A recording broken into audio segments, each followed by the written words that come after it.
If our goal is to learn through experimentation and data, we have to ask ourselves, well, what should we measure?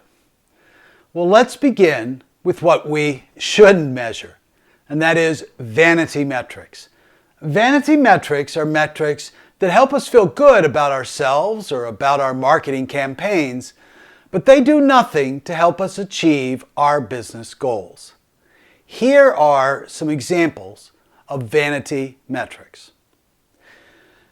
Now, these measures aren't necessarily bad, and they can help us understand some of our marketing goals, like awareness or brand recognition, but they shouldn't be confused with business goals. Metrics that matter, or as they're sometimes called, actionable metrics, help move the business forward, or they help us make decisions. We want to measure actionable metrics. Now, sometimes people try to measure marketing strictly by financial metrics, measures like return on marketing investment, which is abbreviated ROMI, or return on ad spend.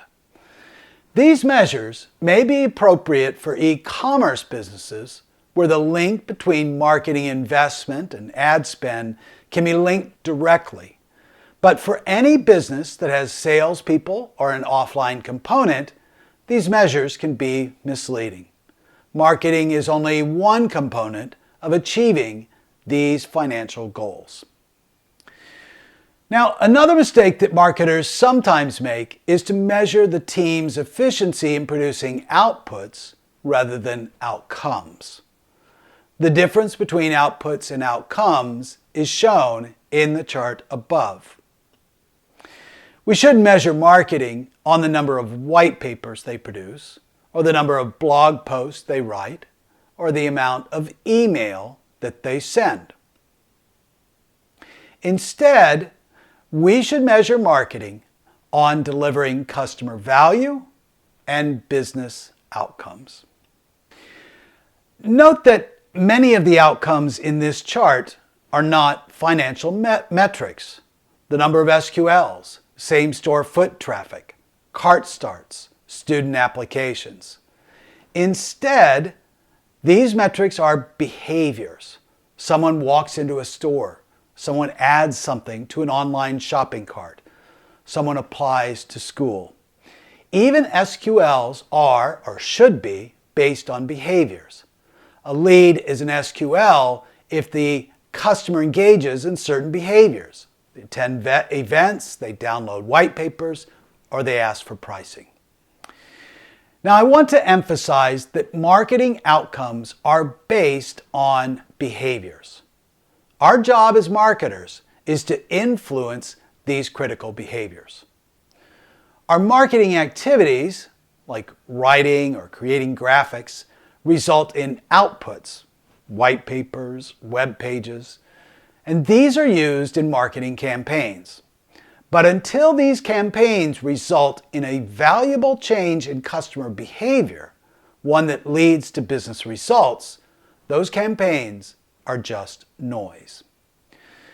If you are ever in doubt about whether a particular metric is a vanity metric or an actionable metric, put your business person hat on and ask if the metric is measuring a customer behavior that is critical to a business result.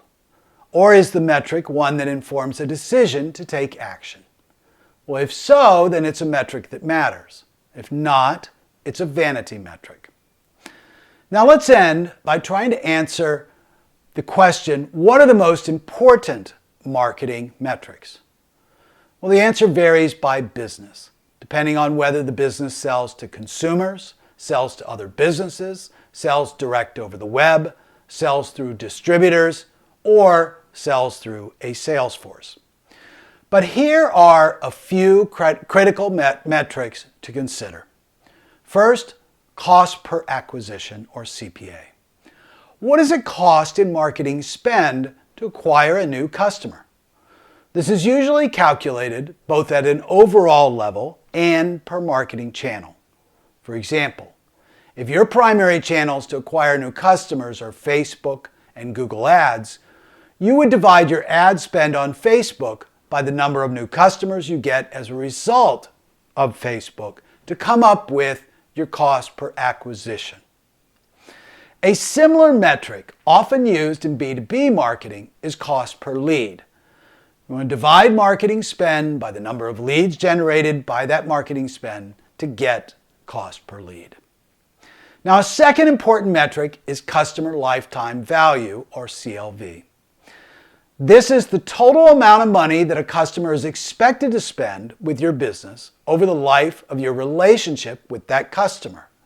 For example, if the average customer spends $1,000 per year with you and stays with you for 5 years, then the customer lifetime value is $5,000. Now, churn and retention rate are more or less the flip side of the same equation. Churn, sometimes known as attrition rate, is the rate at which customers stop doing business with you over time. It is usually measured on a monthly or a yearly basis. Now, not including any new customers, the churn rate is the number of customers at the beginning of the period minus the number of customers at the end of the period divided by the number of customers at the beginning of the period. So for example, if you start the year with 1,000 customers and at the end of the year 950 of those same customers are still with you, your churn rate would be 5%. Now, one of the most important metrics for any business is conversions, sometimes known as goal completions. Conversions are recorded when a customer completes a specific action that you are tracking. They make a purchase. They sign up as a member of your community. They download an ebook. Conversions may be business goals like making a purchase, or they may be actions leading to business goals like downloading an ebook or registering for an event. MRR and ARR stand for monthly recurring revenue and annual recurring revenue, respectively. MRR and ARR are critical metrics for SaaS businesses or any business with a subscription model. You want to see MRR and ARR increase each and every month. Now, lastly, you should measure Net Promoter Score, or NPS, on a monthly, quarterly, or yearly basis.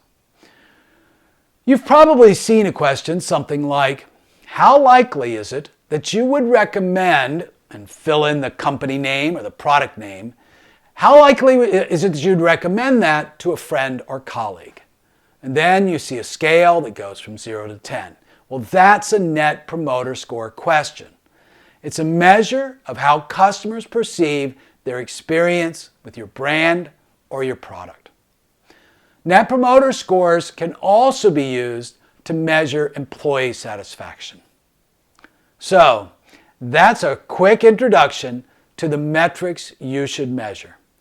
I'm curious about your own experience. What metrics do you measure? Are there metrics that you're not sure about? Maybe they might be vanity metrics, or they might be actionable metrics and you're not sure. So if you have a question or you want to just share your experience, contribute a comment below.